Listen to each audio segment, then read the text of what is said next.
This is the 5:30 News on Q2, Montana's news leader.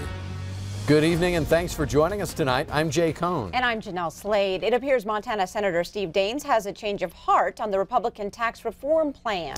Just Monday, the state's junior U.S. Senator said he couldn't vote for the bill because it didn't do enough for Main Street. But now, 48 hours later, Daines says he's switching his vote to yes. Daines now says he wants to see the bill advance to debate in the Senate now that it includes a major tax cut for Main Street businesses to the tune of $60 billion. Earlier today, appearing on Fox News, Senator Daines says he was pleased with the progress on the bill but wasn't ready yet to jump on board. But just hours later, Senator says he has changed his tune. Quote, "There's been some good progress," he says, for Main Street businesses in the bill. And he goes on to say these Main Street businesses will be able to provide more jobs and higher wages in Montana and across the country. MTN political analyst David Parker says Daines' support for the bill should come as no surprise.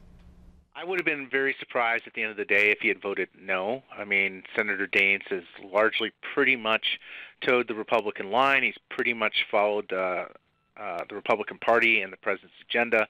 Given the fact that Donald Trump won 56% of the vote here in Montana, it would have been shocked that he would have voted no on major tax reform, regardless of whatever qualms he might have had about it.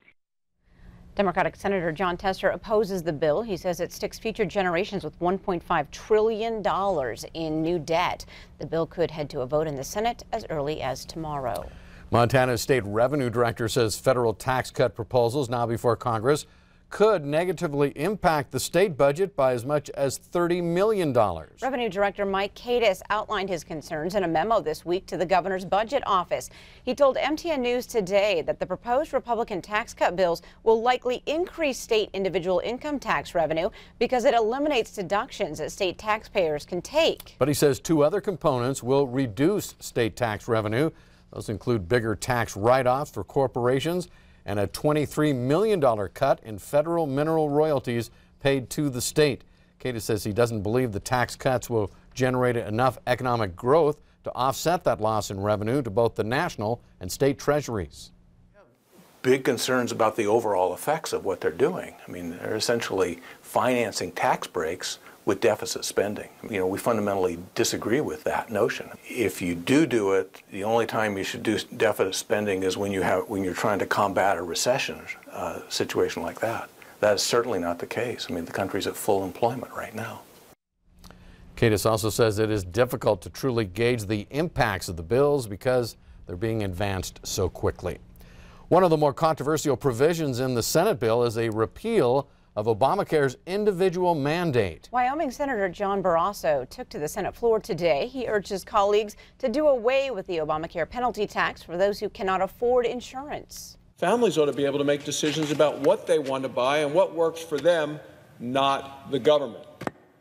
Well, and I believe if people don't want to buy the Obamacare insurance, they shouldn't have to pay a tax penalty to the IRS. Senator Barrasso says the insurance mandate tax was supposed to keep premiums from rising, but in fact, the opposite has occurred.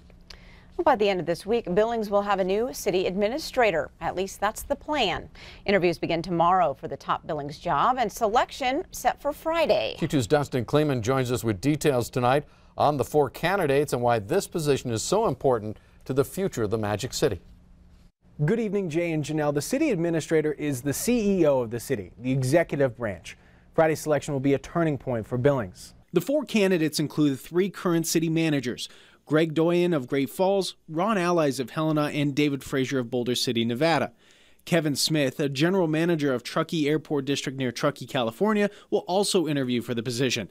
Jeff Mihalik, a deputy city manager in Fort Collins, Colorado, dropped out of the running. Interviews will go on at the Northern Hotel, and the public is also welcome to attend the selection on Friday at the Billings Public Library's community room. That's at 8 a.m. We'll have the decision as well as the interview with the next city administrator both on air and online at ktvq.com come Friday. Jay and Jeanelle? All right, thanks, Dustin. And Dustin tells us a start date for the new administrator. Well, that will be negotiated. The salary for the job will be around $155,000 a year. In other news tonight, the dying words of a Crow Agency woman beaten, strangled, and burned alive will be used against her alleged killer at his trial on Monday. 19-year-old DiMarzio Sanchez will be tried in U.S. District Court in Billings on one count of first-degree murder. He's accused in the torturous murder of Royland Ride's horse, who died in June of 2016. Now, typically, testimony about what another person said is considered hearsay and is inadmissible in court. But prosecutors plan to use a rule that allows a person's dying declarations be presented. In the 2 months Ride's horse was hospitalized before her death, she apparently gave investigators the description of her attacker and a timeline of events. Now, the jury instructions filed Tuesday also indicate that jurors have the option to convict Sanchez of second-degree murder instead of first-degree. Cascade County, the first county in Montana to retain a law firm to fight back against the opioid crisis. The Kovacic Snipes law firm now representing Cascade County in a lawsuit against opioid manufacturers. The suit alleges that manufacturers use negligent and fraudulent marketing tactics to get their pills on the market. The county is seeking damages to help with the cost of recovery and the ability to provide more resources to address opioid abuse in Cascade County. More than 100 Montanans die each year from opioid overdose, from drug overdose. 42% of that is attributed to opioids. It's the number 3 leading cause of death in Montana, only behind motor vehicle accidents and suicide. It's a far-reaching economic problem for Cascade County. It affects multiple facets of our county government, and it's really expensive. County officials there are hoping that if successful, this lawsuit will result in additional resources to help with addiction prevention, rehabilitation, and education. A movie shot right here in the Magic City with local talent is set to hit the silver screen. Hubbub the Movie, which has been a production for the past 2 years, premieres Friday night at the Babcock Theater downtown. The production costs just over $6,000. It's a comedy thriller based on a small city magazine owner who struggles to keep his business alive once he learns that whoever he uses for a cover dies. The director tells us the community support for this project has made this a joy. I was trying to get a sense of the Billings voice and the look and of what downtown is and the rims and the juxtaposition and the sounds and sights, and I think we did that, and I think part of that is using local businesses, and part of that is just having the faith in the actors and the community and the belief that this is going to be okay. Like, people will just embrace this fictional tale and see what they get out of it, which is half the fun, I think. Local actors, you'll recognize some of them, including Q2's Casey Conlon.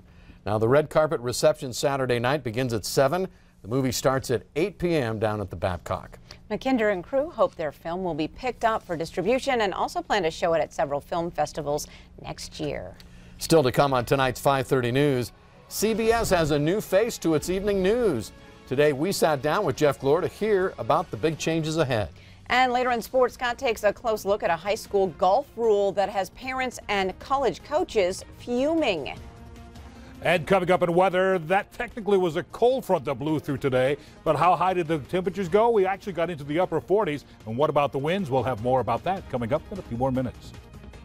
You're watching MTN News with Jay Cohn and Jeanelle Slade. Storm Tracker weather with Bob McGuire. And sports with Scott Green.